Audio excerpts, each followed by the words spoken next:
Hey, Armin here. I'm the founder of Elite Speakers Academy. Welcome to the show where I have an incredible person next to me where we get to dive deep into your story, maybe learn about what drives you, what you do. So introduce yourself. What's your name? What do you do? Well, thank you. My name is Michael Lampreia. I'm a personal trainer and public speaker. Okay, beautiful. And so how'd you, I just want to dive into it. How'd you get to personal training, public speaking? Like, what's your story, man? So to get right into it, what happened is I'd always wanted to be in shape, right? And this was always like a fantasy of mine and a goal of mine, but it's never something that I worked for, right? It's never something that I did anything, like any tangible action to receive a result. Right. It was just a wish. And I was always athletic growing up. I always played sports, and I was really good at baseball. And that was my thing. I was playing baseball till the age of 19. And like my whole thing was that I was gonna get a scholarship and that I was gonna go play in the States and that eventually one day get drafted and play Major League Baseball. Like that, as I was coming up, I was just like so set that that's all I wanted to do. And it had such like, that's all I loved for like those teenage years. Like I didn't love school. I wasn't really good at school. And that's just like what I did. So that's how I identified myself. So what happened is obviously, as I just said, I wasn't good at school. Right. So you need those two aspects to actually be able to, capitalize on getting a scholarship to the States. So because I flunked out of high school, I wasn't able to capitalize on the opportunities that were being offered to me at that age of 17 and 18 years old. I was offered probably 4 or 5 scholarships to a bunch of different Division I schools in the States. And, just because my grades weren't there, my marks weren't there, there was no way I could capitalize. Like I would have needed 10, 11 credits in 3 months and the math just doesn't add up, right? That's just not gonna happen. So I was at this point in my life, I was at a crossroads where like I had no identity. Like I didn't know, I wasn't gonna play baseball anymore. I knew I wasn't going, at this point to follow those dreams.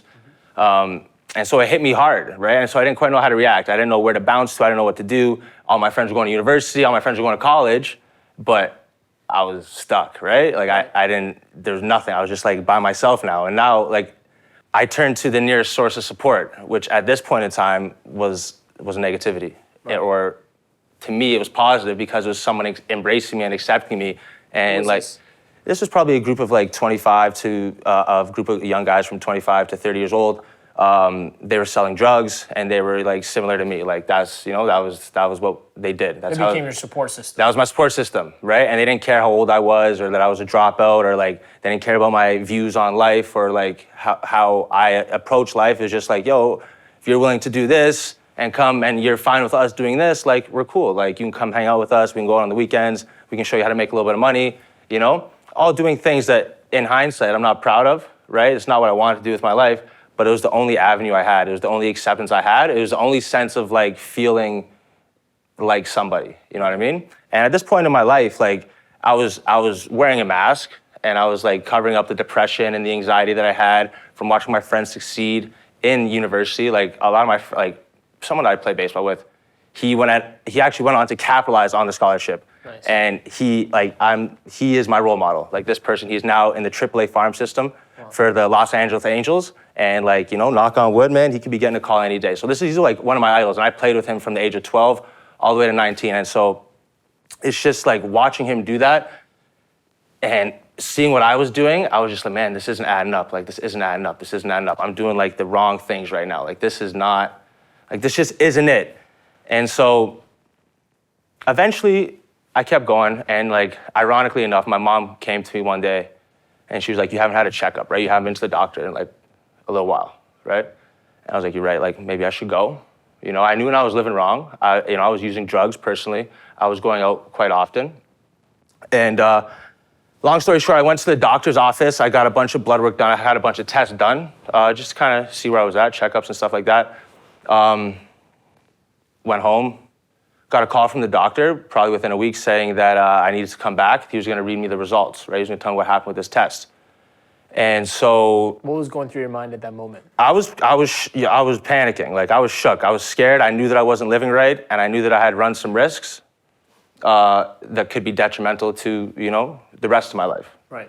I walked into the doctor's office, and he told me that you have no STDs, you have no none of this, none of this, none of this, but you are HIV positive. Wow. What was that moment for you? What was that like? I stopped. It just. It was like a shutdown. It was like life stopped.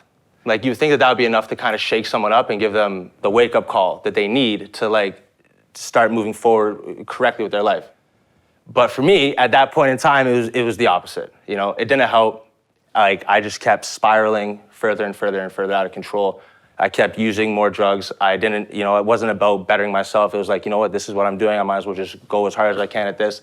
I had this like really messed up mentality in my mind that like, if I'm not gonna make it to the major leagues, I'm gonna be such a good drug dealer and such a good illegal person that like I'm gonna equivalent whatever I would have made in the majors. It's like you're consciously deciding to ruin your life. Yes, it's like I was trying to mess it all up. It was like, yeah, I'm gonna do this, like forget it. Do you feel like a lot of people go through this where they think the way they wanted their life to end up isn't gonna happen, so let me just ruin it now. Just kibosh the whole thing. Yeah. And so I did this for years.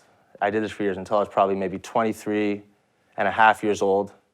And I was living in my grandma's basement, and it was just her and I. I was kind of taking care of her. My grandfather had passed, and there was no one else in the house.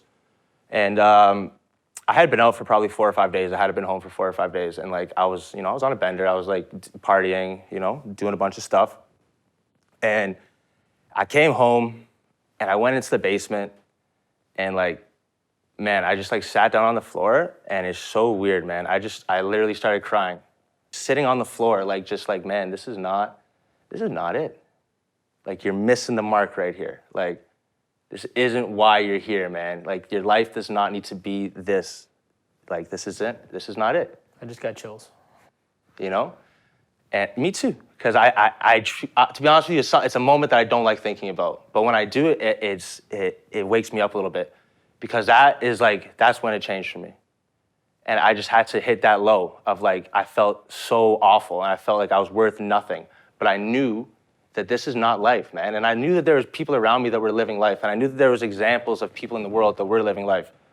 And I knew that if I could have this thought in here, of like just this thought saying that this isn't life, like you can act on it. And just that one little thought is enough of a spark for somebody to move forward. Where did it come from? Like you said you knew that this is not life, there's more to life, but where did that come from? Because I felt for once like I wasn't lying to myself. So it just felt like intuitively. It felt honest. Like you knew it. I felt honest.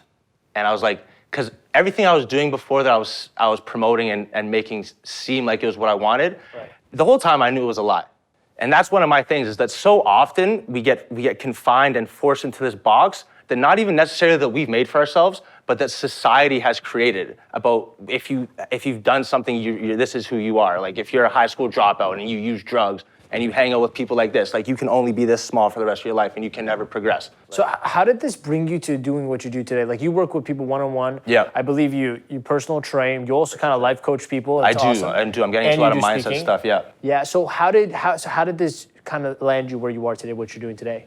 So I had this moment, I had this thought, and the first thing I knew I needed to do, I needed to take out this terrible habit and I needed to put in a good one. That was the first thing I needed to do. And to come back to where we started this conversation is that I always wanted to be muscular, I always wanted to look jacked, I always wanted to like have that, but I didn't do any work for it. And so I was fortunate, I always walked past this gym in my neighborhood and it was super cheap. They always had this banner up, it was like $19.99 a month. And I was like, you know what? I can afford this. Like, that's good. I was like, I got $20 a month. Like, okay. You know what? Let's do this. Yeah. And so I signed up at this gym. It was $20 a month. And I saw like after like time, like it was so weird. I was watching videos on YouTube and I was watching like people who were in the field. And I was like, yo, like it's not rocket science. Like if you do the work, you can see somebody who's done it before you, model them, you can do it too.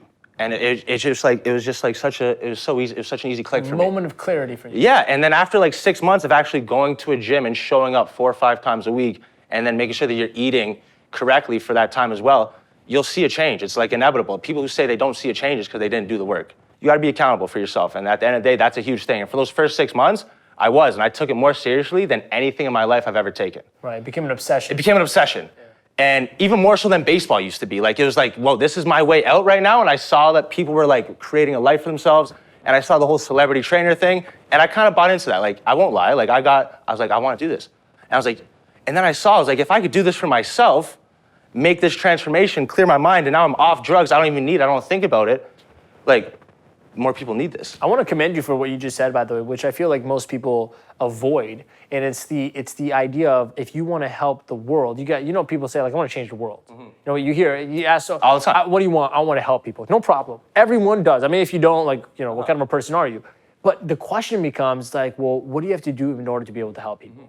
You first start with yourself. And so like your natural response, and I want to commend you and acknowledge you for it, was, okay, so if I want to do this, I got to do it myself first. I want to go to the gym first and produce results. I want to go achieve the body that I can show people the reference and evidence that this stuff works. Absolutely. We're just talking about this before the interview as well, which is, Yeah. it's just, that's why I feel like you've had such an enormous success so quickly. Thank you. So yeah, I just wanted to acknowledge you.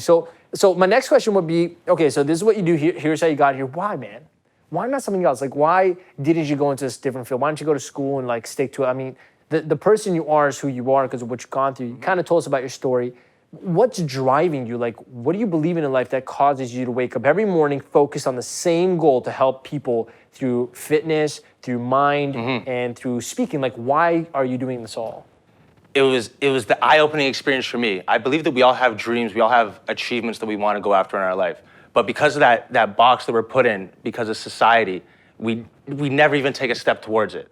And I find, like, for myself personally, once I got out of that box and realized that I didn't need to live there and stopped caring about how other people thought I lived, and I started taking steps towards those dreams and to those things that I wanted to accomplish, it became so much clearer. You talk about it, and that's the problem, is that people just talk about it. But if you take that tangible step forward, the universe will respond to you. And it'll show you something. It'll give you something, like, even if it's so small. But like, take that step and you can achieve like your goals, man. And I'm here to tell you that achieving your goals is better than not. And so that's why I want people to do it. And that's why I do it. I hear this amazing quote. I love it. It's like, it's harder to fail in life. It's easier to succeed, right? It's harder to be broke than it is to be rich. Yeah. It's harder to be overweight than it is, because it's more exhausting to keep up with failures in your life as opposed to just doing. Draining, but just do the work, man. Like, it's crazy. Okay, first of all, thank you. This was super jam-packed, motivational, and powerful. Like, I got chills to your story. Thank you for sharing that. I didn't know, so I learned some new things about you. I always like to wrap things up with the same question I like to ask everyone. And it's because I want to see what's inside, really, the most authentic part of you. And so my question would be, in this, let's say today was your last day. Okay. And, okay, let's just for a moment, right? You know, today's your last day. And you could leave, if you were to leave behind one message for the world, maybe for someone you love, maybe for your future self, I don't care who it is on the other side of this camera, maybe you're speaking to someone and you just feel like saying something, what would be the message in one sentence that you would leave the world after your time here if today was your last day? Just look in the camera and talk to that person now. Wow, Armin, that's a deep one. I had to leave one message though. If this was my last day and I wanted one message to be left before I leave, it would be that go out and do what's gonna make you happy. And don't worry about the outside influences that are trying to attack you in your life, because those will always be there. And if you wanna do something, go out and do it. If you wanna be something, take the steps to go out and be it, because nobody else can be a better version of you. And I know this is something we've all heard so many times, but if you go out into the real world and you just see it looking around you, people are walking around dead. They're not living. And if my message could be one thing, it's to go out and just live your life, man. Go out and live your life. That's your one sentence. Okay, beautiful, man. Thank you so much for being here. Thank you for investing your time to watching the show. You know, time is the most valuable thing. You never get any of it back. So we appreciate you watching it. Man, Michael, you have blown me away. I'm sure a lot of people watching this got blown away. Thank you for being here as well. No problem. Thanks for having me. Appreciate it so much. I appreciate it a lot.